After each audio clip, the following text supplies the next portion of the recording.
సుజాత గారు, చెప్పాను కదా మీ తోడబుట్టిన దానిలాంటిదాన్ని అని.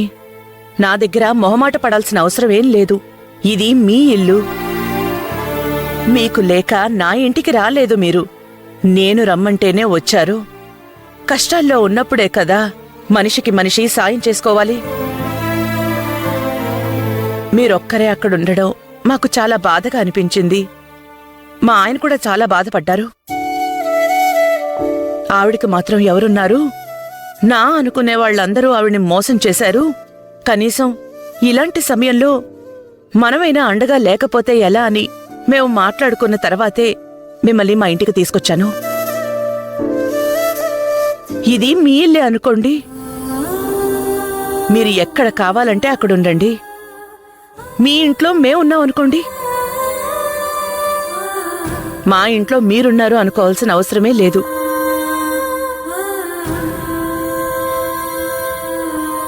నీకు కృతజ్ఞతలు ఎలా చెప్పాలో నాకు తెలియడం లేదు.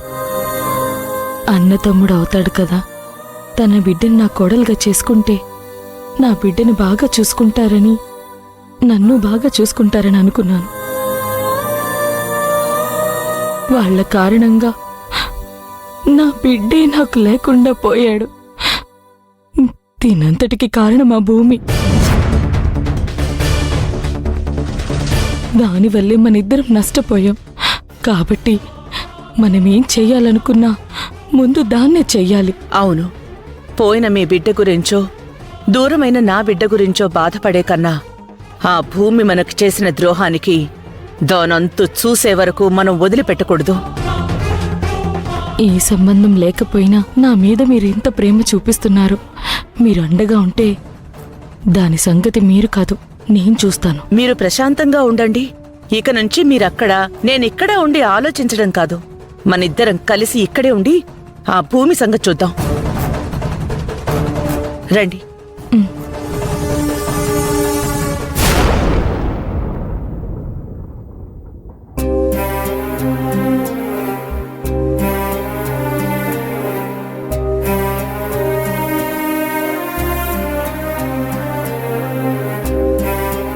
ఎలా ఉన్నారత్తయ్య? ప్రాణాలున్న శవంలా ఏదో బ్రతికేస్తున్నాను.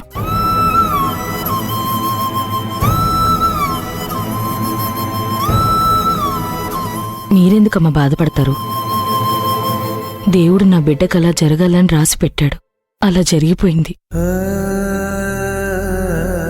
దాని గురించి మీరందరూ బాధపడాల్సిన అవసరం లేదు. ఇచ్చిన దేవుడే తీసుకెళ్ళిపోయాడు. నా బిడ్డను బ్రతికించుకోవడానికి రకరకాలుగా ప్రయత్నించాను. అందులో కొన్ని తప్పులు కూడా చేశాను. మీ విషయంలో నేను చేసింది చాలా తప్పు. నా బిడ్డ కూడా పాపం వద్దమ్మా వద్దమ్మా అనేవాడు. నేనే వినలేదు. బిడ్డ మీద ఉన్న ప్రేమతో నాతో తప్పులు చేయించింది. దయచేసి నేను చేసింది మనసులో పెట్టుకోకండి. చిన్నవాళ్లైనా నా తప్పుల్ని మన్నించండి.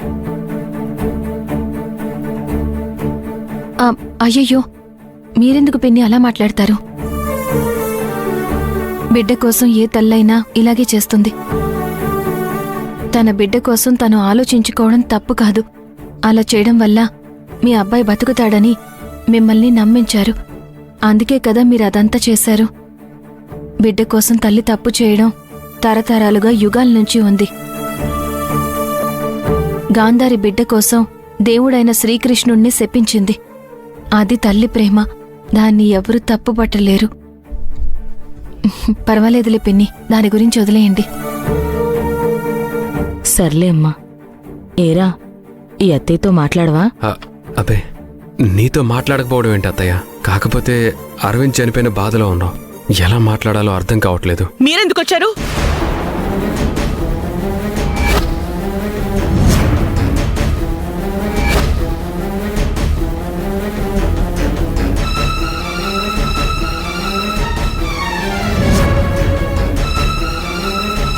ఇంతకు ముందులా గొడవ పడ్డానికి రాలేదు. మా చెల్లెల గురించి మాట్లాడిపోదామని వచ్చాం. ఏముంది నీ చెల్లి గురించి మాట్లాడడానికి? మీ ఇష్టానికి మీ చెల్లెలికి నా కొడుకునిచ్చి పెళ్లి చేశారు కదా. ఇంకా నాతో పనే ఉంది. నా బిడ్డను తీసుకెళ్లి ఇల్లరిక పాలుని చేసుకున్నారు. నా మాట కూడా వినకుండా తయారు చేశారు వాణ్ణి. జరిగిందంతా మనసులో పెట్టుకోవద్దండి. ఏదో అప్పుడు అలా జరిగిపోయింది. వాళ్ళిద్దరికీ పెళ్ళయింది, భార్యాభర్తలయ్యారు. కానీ వాళ్ళకి జరగాల్సిన మంచి చెడు ఏమీ జరగట్లేదు. ఎందుకంటే శోభనం అనేది అబ్బాయి వాళ్ళ ఇంట్లో జరగడం మా ఇంటి ఆచారం. ఏం మాట్లాడుతున్నారు?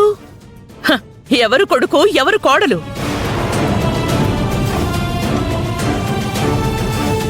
అందరి ముందు నన్ను అవమానించి నా పరువు తీసినవాడు నా కొడుకా? వాణ్ణి కట్టుకున్నది నా కోడలా? ఆ పెళ్లి చేసిన మీరు నా బంధువులా? ఏం మొహం పెట్టుకుని వచ్చారు నా ఇంటికి? వెళ్ళండి ఇక్కడి నుంచి.